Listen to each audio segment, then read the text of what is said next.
है नमस्कार, आदाब, सत श्री अकाल। एक बार फिर से स्वागत है आपके अपने चैनल पे। और आज हम जिस सीरीज की बात करेंगे वो है नेटफ्लिक्स की नई सीरीज हीरा मंडी, जिसका की ट्रेलर आज ही रिलीज किया गया।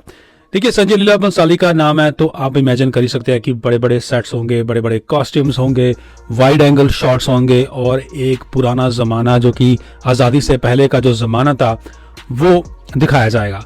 पहले बात कर लेते हैं हीरा मंडी की। हीरा मंडी एक लाहौर के अंदर जगह है जो कि काफी बदनाम है अपने रेड लाइट एरिया को लेकर। और इसके ऊपर जब इस वेब सीरीज की अनाउंसमेंट की गई थी 1 साल पहले, तब से ही पाकिस्तान के जो कुछ एक्टर्स हैं उन्होंने अपनी प्रतिक्रिया इसके ऊपर रखी थी कि कोई और सब्जेक्ट नहीं बचा क्या। इंडिया के अंदर और भी बहुत सारे सब्जेक्ट हैं, तो संजय लीला बंसाली जैसे बड़े नाम को पाकिस्तान में अगर कुछ दिखाना ही था तो हीरा मंडी के ऊपर ही क्यों पिक्चर बन रही है। जहां तक इन कमेंट्स और प्रतिक्रिया का सवाल है तो उसके ऊपर तो मैं नहीं जाऊंगा, पर कहीं ना कहीं इस बात के अंदर थोड़ी तो सच्चाई है कि बॉलीवुड के पास कॉन्सेप्ट की हमेशा से कमी रही है। वो लोग बियॉन्ड द बिग सेट्स और एंटरटेनमेंट के अलावा कुछ और नहीं सोच पाते।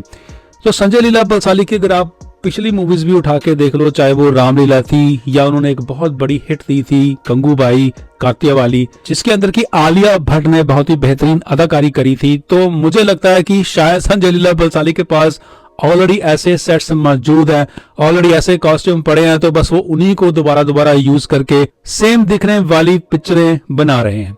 देखिए, आप इस मूवी को और गंगूबाई वाली मूवी के सेट्स को, कॉस्ट्यूम को और कॉन्सेप्ट को अगर ध्यान से देखें तो आपको सेम ही चीज नजर आएगी कि उस पिक्चर के अंदर भी वही कॉन्सेप्ट था, वृत्ति और रेड लाइट एरिया, जो कि गंगूबाई एक हेड थी उन सब लड़कियों की।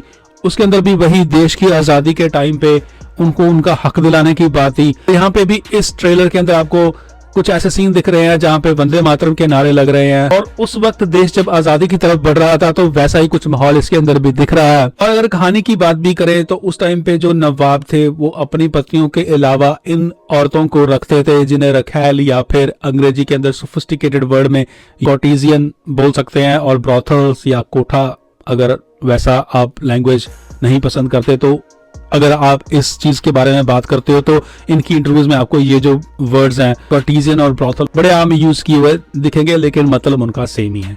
देखिए, स्टार कास्ट बहुत बड़ी है। सोनाक्षी सिन्हा है इसके अंदर, मनीषा कोइराला अपने जमाने की एक बहुत ही बेहतरीन और हिट एक्ट्रेस, उसके बाद ऋचा चड्ढा, शेखर सुमन और फरदीन खान को हम देखेंगे काफी टाइम बाद। और फरदीन खान की लुक जो इसके अंदर काफी अच्छी लग रही है, काफी उन्होंने अपना जो वेट है वो कम किया है। तो फरदीन खान के अगर आप फैन हो तो आपको फरदीन खान इसमें देखने को मिल सकते हैं। लेकिन मैं बात फिर वही करूं कि अगर कॉन्सेप्ट की बात की जाए तो शायद बॉलीवुड के पास कॉन्सेप्ट्स की कमी है और संजय लीला बंसाली एक ही तरह की मूवी बना रहे हैं। मैं ऐसा इसलिए कह रहा हूं कि संजय लीला बंसाली एक बहुत बड़ा नाम है, वो कुछ भी अगर चाहे तो बना सकते हैं, क्योंकि उनको कैमरे की समझ है, उनको इमोशंस कैसे कैप्चर करते हैं उसकी समझ है। मुझे लगता है कि उन्हें अपने जॉनर से हट के कुछ ट्राई करना चाहिए ताकि लोगों को भी कुछ नया देखने को मिले।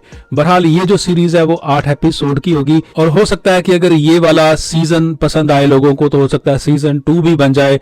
पर ये देखने वाली बात होगी कि लोग इसको कैसा रिस्पॉन्स देते हैं।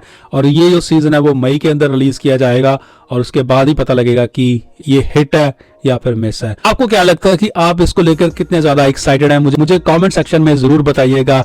बहरहाल वीडियो देखने के लिए बहुत बहुत धन्यवाद।